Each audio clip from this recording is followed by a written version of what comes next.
Merry Christmas, everyone. Thanks for joining us for the next few hours as we dive back through some of the very best of our shows over the past year. We begin back in May at James Maddison's Golf Day. Let's talk more about you, okay? Firstly, congratulations on winning the Europa League. Thank you. How on earth does that feel to be a Europa League winner? Oh, it feels amazing, you know. We've heard it so many times from you lot in the media for ages about Spurs not winning trophies, and it's always been a black mark against the club's name for as long as I can remember. And yeah, we put that to bed because we lifted a European trophy, and especially to see Sonny lift it in Bilbao was just a special moment, and yeah, no one can ever take that away from us now.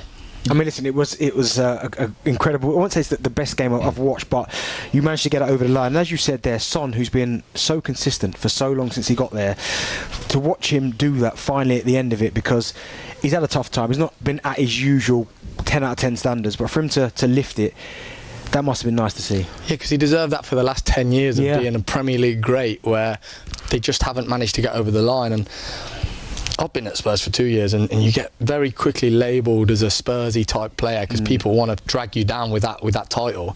And Sonny's had it for 10 years because he's never won anything. Harry had it.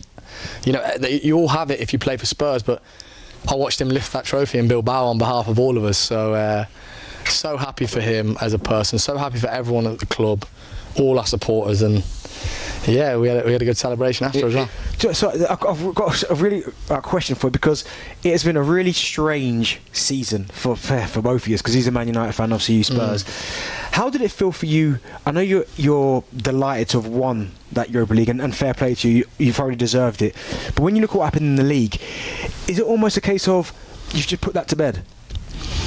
It's not put it to bed and forget it, because we know we have to be better than that. But I think it was quite clear from the new year onwards as well, kind of what the manager was prioritising a little bit. It was clear for us to see, clear for everyone else to see. Just from team selection, every game, listen, the manager's a winner, he wants to win. Even after we lost to Brighton at the weekend, he was still fuming. Like, he was angry, even though we'd just won the Europa. Like, because once you're on the touchline and his team's out there representing losing, it hurts him, because he's been a winner everywhere. And I'm glad that he's still like that, because it installs it into us, and that's why. Listen, at the start of the season, I know it was a big thing, but he said, I don't usually win, I always win in my second year, which is a big thing to say, and we all thought it, didn't we? But then he managed to go and do it again. We did it again.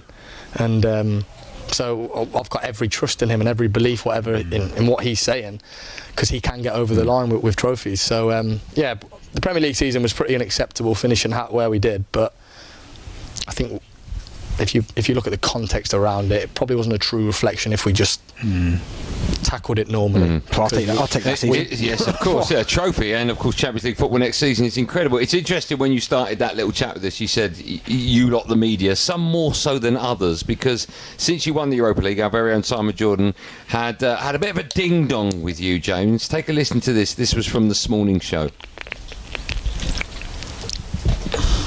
That they listened to show and up their performance in the. Oh, he didn't play in the game, did he? Oh yeah. Well, we have a bit of problem with that. I mean, the ultimate Maddison. Well, I'm sure you're aware of what he said, because you and I had a little chat about this on the golf course earlier on. And one of the things Simon Jordan was suggesting was the fact you didn't play the final. I know a few other people have said that, which I think is a little bit embarrassing, if I'm being brutally honest, because when you win a trophy, it's very much like winning the Premier League. It's a campaign. If you don't play in the last game of a Premier League season, you're still part of the squad, an integral part of it as well. But have your say on the matter. How do you feel when people say that you didn't play in the final, etc.? No, I don't want to get into a pillow fight with Simon Jordan, but listen, even with the Roy Keane thing and the Simon Jordan, it's all a little bit tongue-in-cheek, you know what I mean? Over the course of the season as a player, you have to accept people in the media giving you criticism, and that's part and parcel. But when you win the trophy as a club, if you're not entitled to have a little dig back, then what's the point? People always want personality in players, and then they moan that there's not enough players with personality, and showing it off to the media. They're all robots with the same generic answers, and then the minute we have a bit of personality, we kind of get shut down for that as well. So no, I'll never change. Simon replied the starting lineup, didn't he? The screenshot of the starting 11 saying I didn't play. But to be fair, that just tells me that Simon Jordan doesn't really quite understand what it takes to be a successful team, because it's not just about the 11 players who play. It's not even about just the players in general. It's about the team behind the team that's just as important, you know. And I'm not even just talking about footballers in the back. I'm talking about the player liaisons who look after all of us and all our families, the physios, the canteen ladies, the gaffer, the coaches. We all win together from the start of the season till the end. It's tough, man. The Europa League run is tough. It's a long season, especially with the new format with the extra games, and it takes everything. It takes all the squad, all players used, all staff involved to get us, the players, in the right place to be able to go and win, and we did that, and we're so happy. So we win as a collective, so everyone involved wins. The Tottenham fans win, we all win. So if Simon wants to try to take that away from me, then be my guest, but maybe just eat a bit of humble pie, put your hands up and say, okay, maybe James Maddison did win this season. Yeah, I hope it's a big piece of humble pie as well. Listen, just a quick look back at the Europa League in more detail before we look ahead to the Champions League, because at the beginning of the competition there was a few teams, Spurs being one, that everyone was like, they're the favourites, they should win it, they're a big team. Did you feel as though that was the case as a player in the dressing room before matches? Did you think this is ours to lose now? Well, we were the favourites, weren't we, with the bookies, and it did change it slightly this year with the Champions League teams not dropping down into the Europa League once eliminated. But there was no, and this comes from the gaffer as well. I don't want to keep praising the gaffer, but he installed in us that we're going to win this competition. We can win this competition. And having that mindset, it doesn't matter who we play, we can beat them. And then as we got further in the competition, that belief just kept growing and growing and growing, because what he was saying was actually coming to fruition. Do you know what I mean? We managed to finish in the top 8. It was obviously the new format this year, so no one kind of knew how it would work or how many points you'd need to get into that top 8. We managed to get in. We had 2 great, Hoffenheim away on game week 7 of the group, and at home to Augsburg, we won both to just get in the top 8.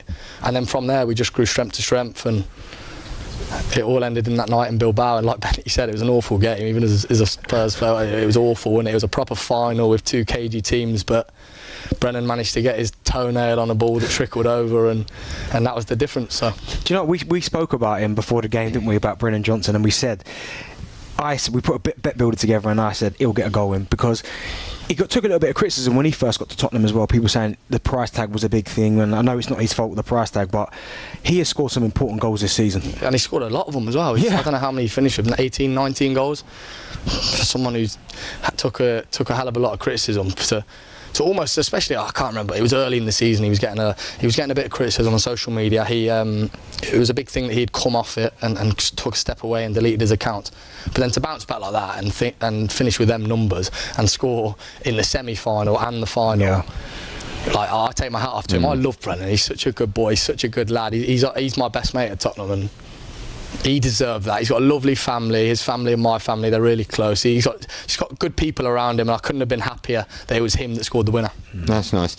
Champions League football next season. Oh my goodness, how exciting is that for you and for Spurs as well? When you look at your current squad, do you think, because it's such a long season now, not just of course League Cup and FA Cup, but Champions League takes a lot out of you. You've seen that with like Newcastle and Aston Villa in recent years. When you look at your squad, do you think it needs reinforcements? Yeah, I would say so, yeah, because we did. Listen, we had a lot of injuries this year, to be fair, but that can happen, you know. Every team goes through it, and you need to be ready for that. I think we've obviously got people at the club that's job it is to look at that and prepare well for that, and I'm sure they're working away now with the manager and the scouts and the recruitment and everything. But we're going to have another year like this year with the domestic competitions, Premier League and a European competition, which has extra games in the group stage now. So you need to have a squad to be able to manage that, and hopefully we do by the start next season. Yeah. I think that's going to be the key. I don't think you can have, now it's the Champions League, you just can't have, as you said there, because I think your injuries were quite bad. When you look at your starting 11, I mean, you talk about your centre-halves were missing, midfield players, goalkeeper, but I do think to be able to compete certainly better than you have this season with the Premier League form and the European form, you're going to have to add bodies to your squad. Yeah, well, we need to manage it better. Everyone knows that, because the league form hasn't been acceptable to where we finished in the league. But I'm sure, like I said, Benty, there'll be people that are paid to do that job. I mean, I'm not thinking about that myself. I'm letting the recruitment do that. I'm trying to enjoy my day than talk about the politics of transfers. But yeah, I'm sure that's well underway. How do you view the season? Because Andrew's interviewed afterwards, and I think the interview said, "How do you see your season?" He said, "I thought it was a great season, right?" I can't remember what Bentley's view on it is, but maybe mine's different to his, because I'm a Man United fan and we're right at the bottom. No, yours was awful. And well, my view was, if you win the Europa League and get Champions League football, you've won a European trophy and you've we've got Champions League football next season. It's a good season. It's a really good season. How, because your Tottenham's league form wasn't up to scratch because Spurs are a massive club and it should have been so much better, how do you view your season as a whole? Amazing, historic. Yeah.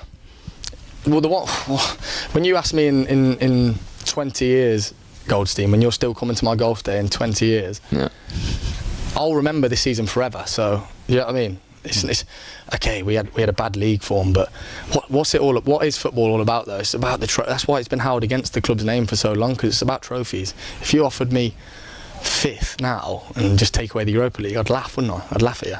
So it's all about silverware, and especially with this club, I'm so grateful and so happy that I was. Before we let you go, I really appreciate you coming on our show, and we're here because, of course, it's your golf day, and it's a big fundraising exercise. We want to raise as much money as we can for a worthy charity. Tell us a bit more about it and how people can donate. Yeah, so when I first put the golf day together with the team, again, reverting back to the point about Simon, the team behind the team, I've got such an amazing team behind me who make this day happen, and honestly, it's been an amazing day. But I wanted to distribute the money that we raised to different charities that are close to me, that means something to me. So year one we did it for Sophie Sparkle. Sophie was a young girl, Norwich fan, who I walked out as a mascot, who had a rare type of bone cancer, who sadly passed away. But she's got honestly a beautiful family, and we raised lots of money to help with the cause and the diagnosis and stuff, which was really helpful. Year two we did for the Noah's Ark Children's Hospice, which is North London based, so Tottenham based, and I actually went there on a player appearance and met Sophie, the CEO there, and some of the children, and that was unbelievably eye-opening. So what the work they do there for the kids and how they help was special. So last year was for that, and then on to this year, it's for my godbrother Jacob, so my mum's best mate, so my godmother, her son Jacob, he suffers from cerebral palsy, and he's here today. I think he's just turned up while I think I've seen someone in being wheeled in, but so we're making today all about him. He's from Coventry like myself, charismatic, beautiful, lovable human. You'll meet him later. He'll be buzzing to meet you.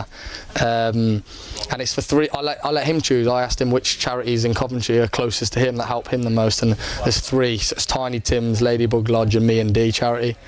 So they help him and his family cope with what his demands and what needs, because it's not easy. But he's one hell of a person. He's got so much love to give, and I can't wait to go and see him and raise lots of money for him. Yeah. Brilliant.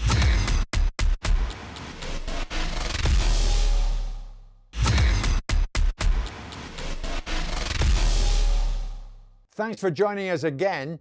Let's pick up where we left off. Skip forward a few weeks and we landed an exclusive with the brand new England boss Thomas Tuchel. He'd just watched his side fall to Senegal. So as you're about to hear, he wasn't exactly in the mood for small talk. We're not good enough. It's a hard learning at the moment and a difficult learning, but it brings clarity. In the end, it brings clarity. Every match that we play together, everything that we try, even if it comes after a defeat, brings clarity, and it will help us to mold the team. It will help us to find solutions. When in your press conference yesterday, you mentioned that you've seen things in training that's really impressed you. Yeah. High energy, that type of thing. Yeah. And we saw the high energy in the game yesterday when you made the substitutions in the second half. And for me, and this is just not your reign, but longer than that, England can play at high energy for long periods, but I don't see it often enough at international level. And would that be a frustration for yourself? I agree 100%. I think we have everything to play with this high energy, but we don't see it often enough on a international level. That's exactly my observation, and that's exactly the point where we focus on. Since we are on the job, how can we inject this? I think it's massively about, maybe you know even better than me, I think it's massively about connections, that the team generates a genuine joy to play together, that we find the connections easily when we come to camp, that it's not every time a new start. So it was a little bit of a forced new start brought on from us as a coaching team, from me, because we invited new players, a lot of new players. We tried new formations, so maybe I have to take this responsibility, but we're looking exactly for that. How can we transfer this joy that the guys have and the quality into the joy to express themselves on the field? I agree with you 100%. I love the energy yesterday from the bench, the 3 substitutions after 58, 60 minutes and the 2 substitutions after 70 minutes made me directly connect with the team on a new level, because I felt, oh wow, what's happening now? We suddenly go through gaps. We have courage. We are half open in little half open body positions. We turn. We try to play up front. We create chances, deliveries. So that was a completely different dynamic.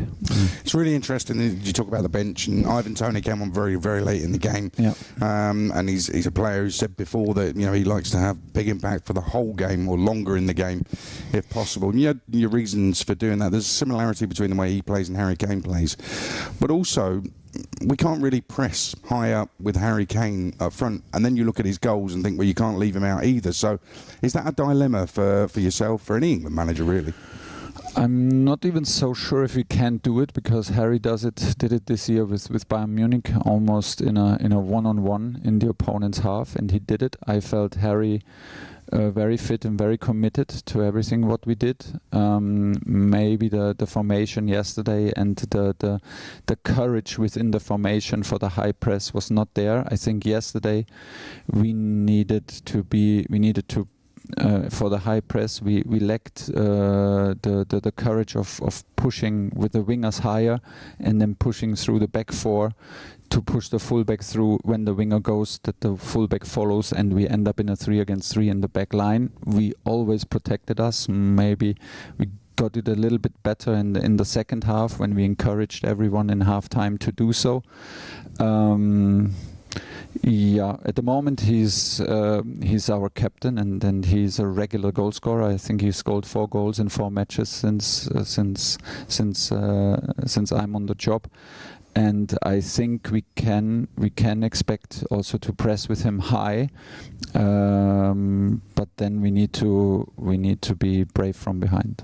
Do you feel as though the trick is with England a little bit is, I think we got a wealth of talent, and quite a broad wealth of talent here, and it's getting the formula right within. I see a lot of our players, like Jude likes to play number 10, maybe Foden does, maybe Palmer does, and you've got critical decisions to make over this year period. That is the individual going to have to step back for the betterment of the team and the fluidity of the team. Yes, 100%. And Gareth tried it, and Lee tried it to bring the talent together, and to bring maybe as many of these highly talented players together. And like you said, and I am trying now at the moment, and still we feel that we are lacking the enthusiasm and the joy consistently on international level. So I can just underline that the individual has to take a step back for the greater good. It's on us to find the right mixture. 100%. It's on us to find the right team, the right chemistry in the team, the right connections in the team, that they enjoy to play with each other. We haven't done this yet. First camp was a step in the right direction. Second camp is a bit of a mixture. By far not a disaster, but for sure a bit of a mixture in the if we look onto it honestly. And now I think we come to September, October, November, where by nature and it gets more competitive and more straightforward in the selection and in the tone and in by nature, because we enter World Cup year. I'm fascinated by that. The individual sometimes will have to take a step back or do things differently for the good of the England team. Totally get what you're saying, but just say somebody like Trent Alexander-Arnold rips it up in La Liga, in the Champions League with Real Madrid, his new club, and he's fantastic. But actually, the way he's playing at Real Madrid wouldn't necessarily fit into what we're trying to do with the players we've got with England. How difficult is that to say to a player, to explain to us? That would be a hard choice then. Then it depends completely on us if we have a similar structure, if we have a similar place, because we desperately want to have him in the team, and he gives us something unique, and we can afford in our style of play or in our chemistry of the team and in the connections to the players around him, to the style of players around him. If he gives us something unique, then we will make sure that he has his place. And that applies to any player. If not, then we will always value the team more than individual quality. It's in the end, I think, an international level, so important that we arrive with the right team and that everyone in the team knows first of all, we have to qualify that everyone knows his role, what we demand, what he has to give to the group, and why he is there, and from there we go. And I was really interested in how you responded to some of the reaction from the public, really. So, for example, with Jordan Henderson coming back into the fold and playing in Andorra, there was a big reaction to that publicly. Did that level of reaction surprise you? There was that negative feedback for that? I am until now not aware of it. To be honest, we were convinced about this move to bring him back, and since I met him in person and since I saw him, observe him in camp, I'm more convinced than ever that he is a very, very important addition to this group, especially when we talk about connections, especially when we talk about setting standards and keeping the group up to the standards. Then he is at the moment the man that I don't want to miss. The value of having people within your camp that do set those standards. Jordan was my captain at under 21 level, and I know exactly what he brings to the group. And when we chat about why is Jordan Henderson in at the age he's in, all of those type of things, I always say you've got to know the person and the standards that he sets every day for the group, as well as his football. Obviously, that's paramount. So, from your point of view, the value of that individual is 100% there for you. There is that is 100% there.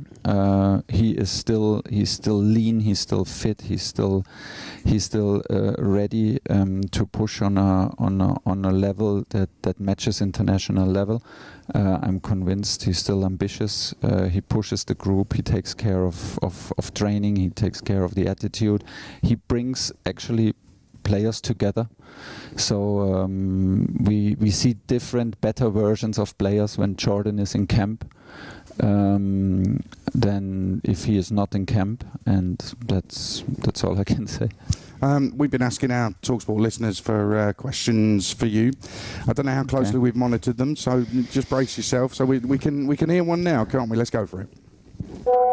Hi, this is Henry from Gloucestershire. Message for Mr. Tuchel. When we play these friendlies and lower teams, what are you actually gaining by playing older players like Kyle Walker and Jordan Henderson? We know what they can do. Why are we not giving youngsters a chance and let them show you what they can do in preparation for the World Cup? Thank you. Fair enough. Especially after yesterday, fair enough. Good question. I am aware that Kyle gets a lot of criticism for his performance yesterday, and I'm sure that we are all aware that he had not his best day. Trent was also out of rhythm lately in the week, so it is also a little bit about alternatives who could have been with us. We decided to give, for example, Tino Livramento the chance to play his last tournament for the under-21s, which is a high valuable tournament for us to see him there in a leadership role, taking responsibility, knowing that it is on his shoulders. So it's always we didn't make ourselves easy with the nomination. I can see, I can understand the question. Of course, we thought about Adam Wharton, to nominate Adam Wharton. Then he had a concussion issue around the final. We had long discussions with Lee Carsley, and decided also in this case to let him play the under-21s, because it's the last chance for him to be nominated for the under-21s. From September, he has to fight his way into our team. So these were the decisions. I think we did a lot of changes yesterday. If you see the lineup from Senegal yesterday, they played with their strongest team possible. They played with their like let's say competitive team who fight for the places against Ireland, and we decided in the end to put a very serious team with a lot of experience and and also with success from the first camp against Andorra. So we played with a lot of competitors yesterday, did a lot of changes.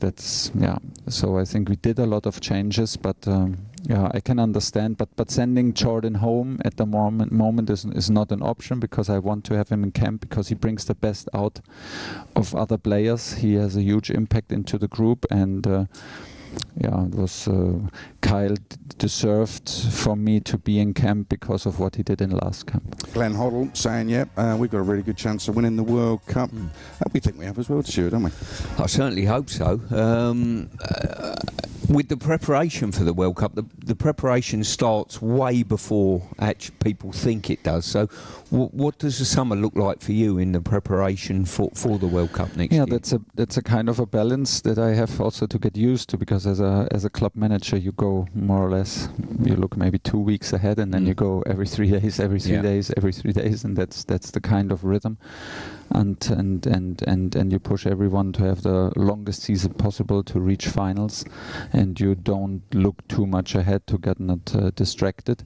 So that would mean that we go now, first we qualify, and then we look at camps, and then we think about the World Cup, which is not possible from logistics, because you have to take care of hotels, base camps and pre-camps now, in terms of reserving it and making sure that we have the best possible environment.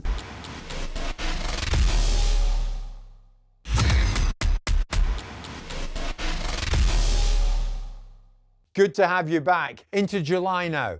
And the morning after Crystal Palace were demoted into the Europa Conference League, John Textor joined myself and Simon. As you might imagine, he had plenty to say. The two of us is about to become the three of us, and an extremely significant gentleman has joined us in studio this morning. Let me explain a bit more at this stage.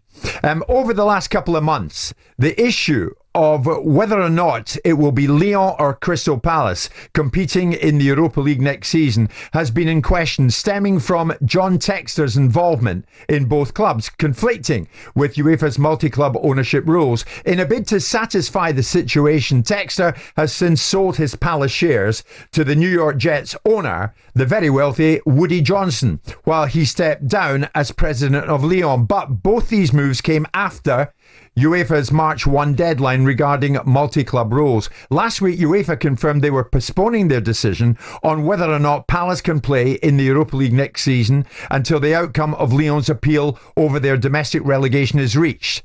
If Lyon won their appeal and were restored to Ligue 1, Palace, could face demotion from the Europa League to the Europa Conference League. Now, that was the news Palace fans were dreading. The news came through yesterday that Lyon's appeal was successful and their relegation was rescinded. As a result, Palace faced demotion to the Conference League, with Nottingham Forest now expected to replace them in the Europa League for the upcoming season. The man at the centre of it all, the co-owner, up until recently, the co-owner of Crystal Palace, but the owner of Eagle Football Holdings, John Textor, has come hot foot from France just for us this morning and joined Simon and myself live in studio. John, good morning. Hi, how are you? I'm good. I recognise you right away. Well, me too. Why do you get a headset and we don't get headsets? I don't understand. That is a very good question. This man chooses not to use one. Well, there is one in front of you if you want to wear it. But I might go to this at some point, because it looks like you've got more happening. But what I can tell you is I can hear the producer look through it. I don't want to hear that. So I just want to listen to you. That. Okay. That's why I don't wear them, mate. Good morning to you. Good morning. Thank you for having me on. Thans for coming, and I really do mean that. A lot. I love the show. Thanks, Sean. I appreciate that greatly. I saw you the other night when Botafogo won a match over in the US, and you were beyond yourself with excitement. wasn't it? Yeah. It was against PSG. I do know that you and Simon have been texting each other, and that Mr. Jordan to my left here, who plays such an integral part in the show every day, that he's the man who said, John, come in and speak, because the Palace fans will be listening in numbers. Your group, John, Eagle Football Holdings, acquires a controlling stake in Lyon back in 2022. So 3 years later, how does the club find itself in a position where it's relegated for financial issues? Well, let me take that on. I object to that characterization. I think people have to understand the DNCG. Like, you've never seen a situation where a club goes into a hearing and it's got significant cash on hand, significant cash flow coming in. It's actually even projecting that it's got another couple $100 million coming in from the sale of Palace. How does a club like that get relegated for sustainability purposes? And in the same week, we passed through the sustainability review of UEFA, which is quite comprehensive, extremely professional. And the answer is the process at the DNCG is very subjective. It's not black and white. They will literally take your player revenues, transfer revenues, and say, well, that needs to count for zero. Well, we do $100 million a year in player sales. Well, under their model of sustainability, they have to project forward as if you have no player sales. We had a $70 million contract from a forward sale of an intangible asset. They didn't really like that deal. They said $70 million, toss it out. $100 million of player sales, toss it out. But there was a suggestion $10 million a month from our multi-club cash flows that comes from Botafogo and other places. 130 into OL over the last 12 months and toss it out. Now, you mentioned Botafogo in Brazil. There was a suggestion you were going to take funds from Botafogo and stick them into Lyon to satisfy the French authorities. Well, it goes both ways. So we had a shareholder... We had cash pooling between our clubs is very unique. So yes, that's true. Over the last 12 months, 125 million has flowed from other clubs at Eagle Football into OL. 65 million has gone back, and so we share cash and we deal with counter seasonality to our benefit. When you go to the DNCG, they say take that 10 million a month, call it zero. Take your player sales, call it zero. Take this $70 million forward sale, call it zero. If you take 300 million out of our cash flows and say, well, are you sustainable? Well, obviously in that academic scenario, no. So I think the point of the DNCG is we don't have anything like this in the Premier League. We have black and white rules. If you lose 105 million pounds over 3 years, you're docked points. If you go into administration, you're docked points. It does not work that way in France. It's very subjective, and they decide what they like, don't like, and you've got to please them. Those are the rules, and I've been fighting with the DNCG and trying to reform them, and so maybe I'm not the best guy to present to them, which is why Michel is much better in leadership in that position than I am. So do you think, John, you were unfairly targeted at Lyon? Not targeted. I guess I'm really getting to the point is that their model says run your club as a standalone and show us you have this wheelbarrow full of cash at the beginning of the season, because we're going to say they literally said the rule is you cannot project player sales as part of your business. Now, that works well for a simple club that has player trading, because often that's a wash, right? Mm-hmm. You make money, you lose money. But what if you're the third most successful academy in Europe behind Real Madrid and Barcelona, and you do 100 million euros a year, and that's a recurring business segment, and they're going to judge your sustainability and say, well, count your revenues as zero. But it's not unreasonable, though, John, and to some extent, is it? Because forward projecting for things that you don't know you can guarantee are going to happen, we can all project for things. We can project for cup runs, we can project for winning tournaments, we can project for player transfers. But if these things don't realise themselves because someone doesn't want to buy your players or you don't achieve something in a competition, then there is an element of accountancy that says, well, you can't project for that because it's not a guaranteed revenue stream.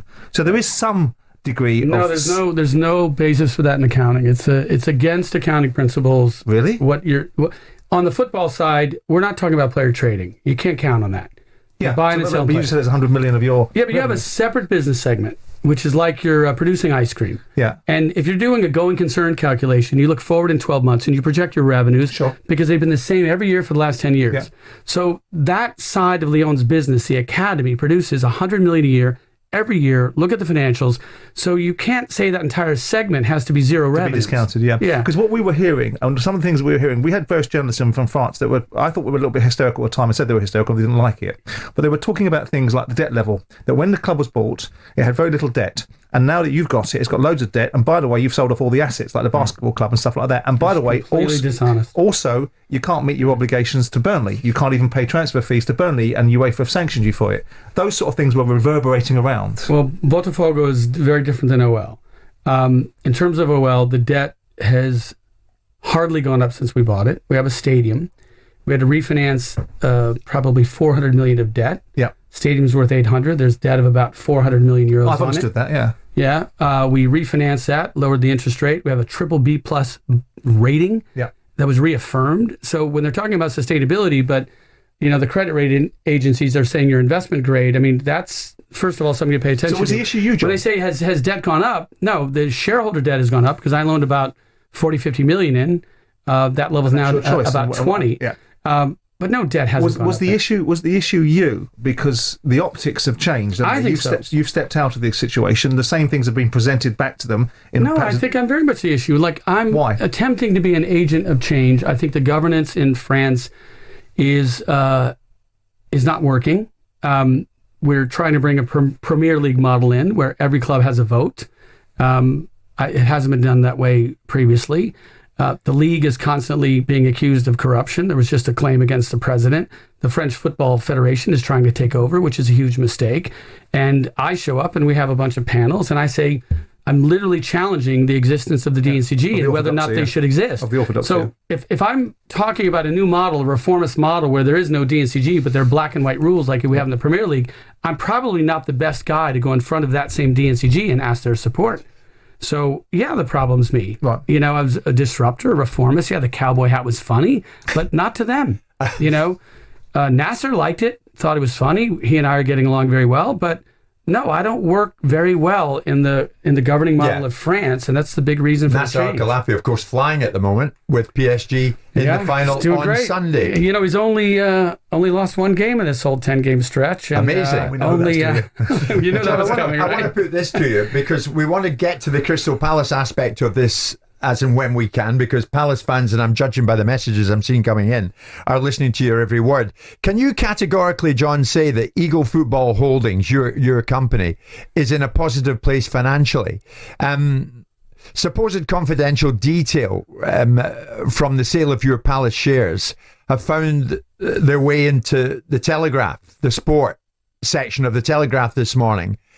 Any idea how that happened? I have no idea what the article is, but happy if you tell me what it is. The report suggests that Eagle Football Holdings has $1.2 billion plus debts, according to confidential documents. What do you say to that? I mean, they're not really... And how's it found out? Who's leaked it? Oh, I have no idea, but we put our numbers out. We just filed with the SEC for a public offering. That was a confidential filing, but everybody has our numbers. What is the number, John, of the debt? The number of debt, well, you've got to add it up across the clubs. We have an $800 million stadium in France, so we have $430 million of debt just on that alone. We have operating debt down at Botafogo. We have debt on our books that is non-recourse to us. It's actually the social club debt, where we pay 6% of our revenues off to them. From a recording standpoint, that debt shows on our books, but it's non-recourse to us. So they're just...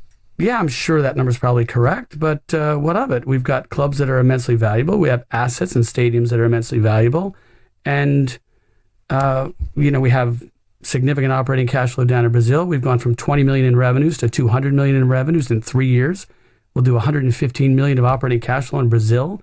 We've gone from bankrupt and 3 players and no staff 3 years ago to champions of Brazil, champions of South America, and yes, we had a good win in the Club World Cup. So how would you describe Eagle Football Holdings' financial condition this morning?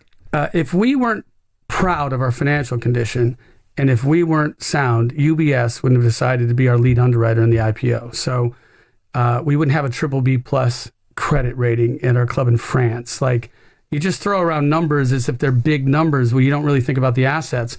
Our debt, that debt number probably also counts player debt, and our squad value has gone up massively and far exceeds our player debt.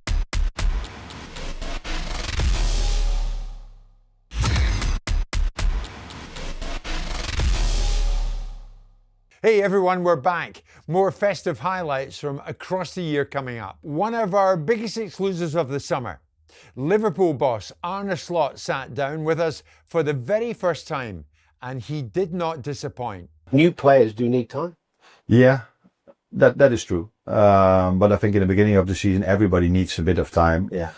Because we're not the only team that brought in new players. The only difference is that we also sold starters, where, if I'm correct, and I think I'm correct, but our main competitors, and we know where I'm talking about, they only brought players in and none of their players left.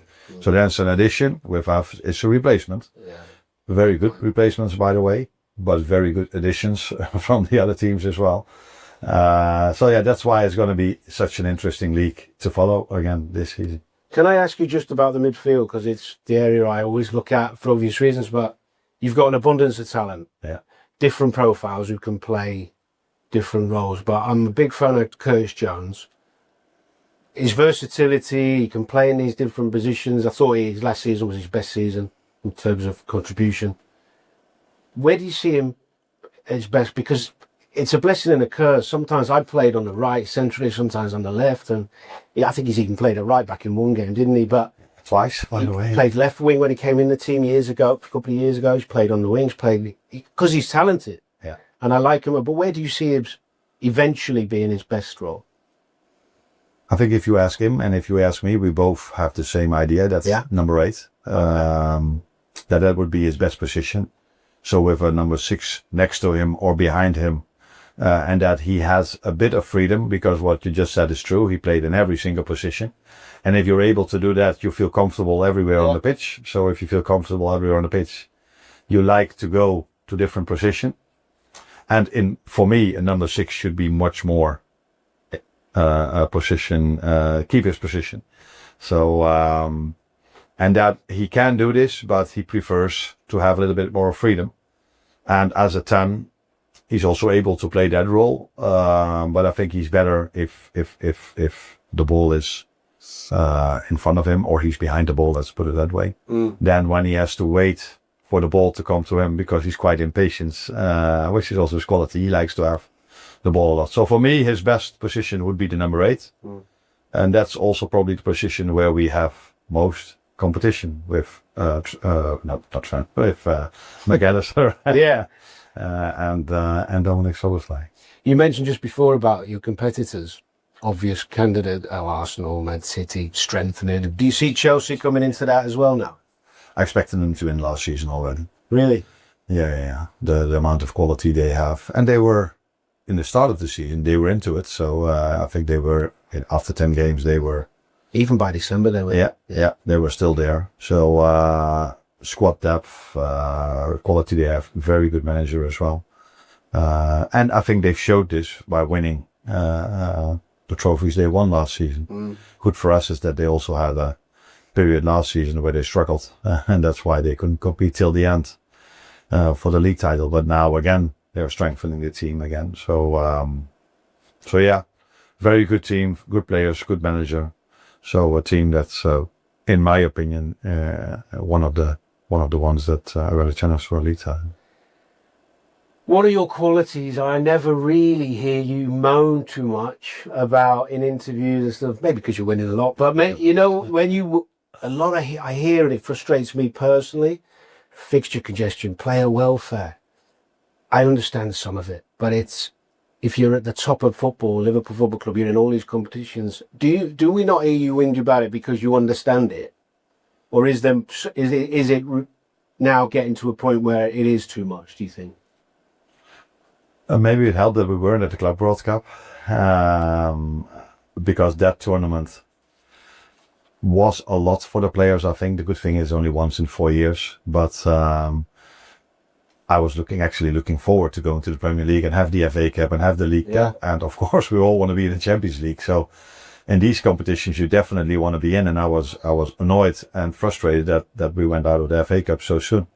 So this is one of the nicest things of England, that we have these two leagues which are very special in this country. In some countries the cup is okay, it's the cup, but here it really means something.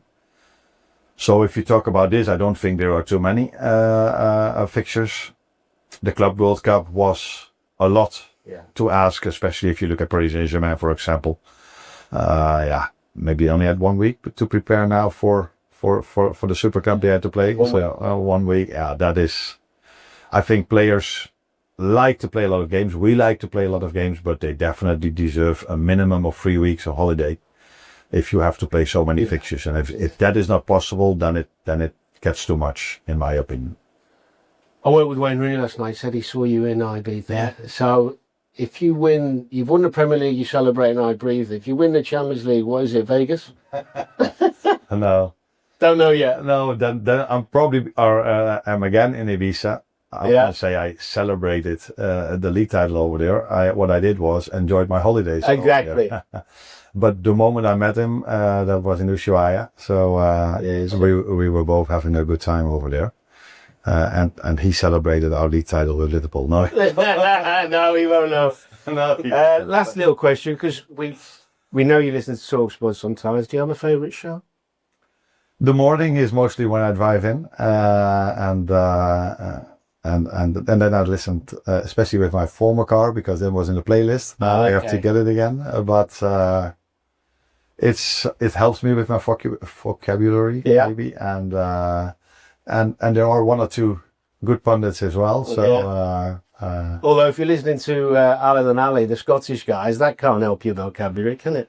It's nice to listen to them, by the way. Their humor is quite nice.